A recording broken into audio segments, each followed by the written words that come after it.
দেখছিলেন শিরোনামগুলো। এছাড়াও দেশ বিদেশের আরো খবর নিয়ে দুপুরের বাংলাদেশে আপনাদের সাথে থাকছি আমি শাওন দত্ত। নারী সংস্কার কমিশন বাতিল সহ 12 দফা ঘোষণাপত্র দিল হেফাজতে ইসলাম। দুপুরে সোহরাওয়ার্দী উদ্যানে সমাবেশের ঘোষণাপত্রটি পাঠ করেন সংগঠনটির নায়েবে আমির মাওলানা মাহফুজুল হক, যার অন্যতম আলেম ওলামা এবং নারী প্রতিনিধিদের দিয়ে গঠন করতে হবে নতুন নারী সংস্কার কমিশন।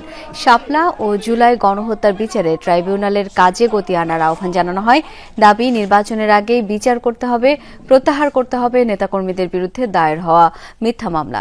গুরুত্ব আরোপ করা হয় আওয়ামী লীগের বিচার এবং দলটির তৎপরতা নিষিদ্ধের বিষয়ে।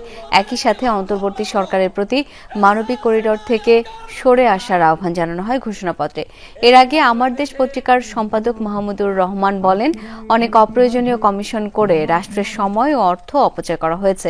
সমাবেশে হাসনাত আব্দুল্লাহ বলেন, নারীদের সম্মান এবং ধর্মীয় মর্যাদা অক্ষুণ্ণ রেখে প্রয়োজনীয় সংস্কার করতে হবে। তার অভিযোগ, অনেক রাজনৈতিক দল আওয়ামী লীগকে জীবিত করার চেষ্টা করছে।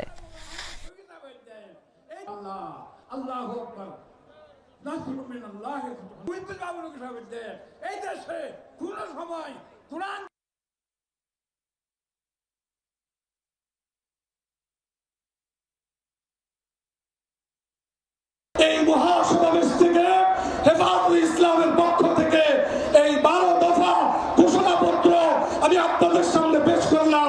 আগামী দিনে হেফাজতে ইসলাম যে কোনো কর্মসূচি দিবে, সেই কর্মসূচি বাস্তবায়নে আমরা ইনশাআল্লাহ সোচ্চার থাকবো। নারী কমিশন করবার জন্য জুলাই বিপ্লবের তরুণেরা জীবন দেয় নাই, তারা জীবন দিয়েছিল বাংলাদেশকে ফ্যাসিবাদ মুক্ত করবার জন্য। আপনাদের দায়িত্ব শুধুমাত্র সেই সংস্কারগুলি করা, যে সংস্কারের মাধ্যমে বাংলাদেশে ফ্যাসিবাদের পুনরুত্থানের পথ আমরা বন্ধ করতে পারবো। যেটির মধ্য দিয়ে নারীদের সম্মান নিশ্চিত হয় এবং আমাদের দেশের ধর্মীয় এবং কালচারাল সাংস্কৃতিক যে সম্মান অক্ষুণ্ণ থাকে, সেই অধিকারগুলো, সেই সংস্কারগুলোতে আপনার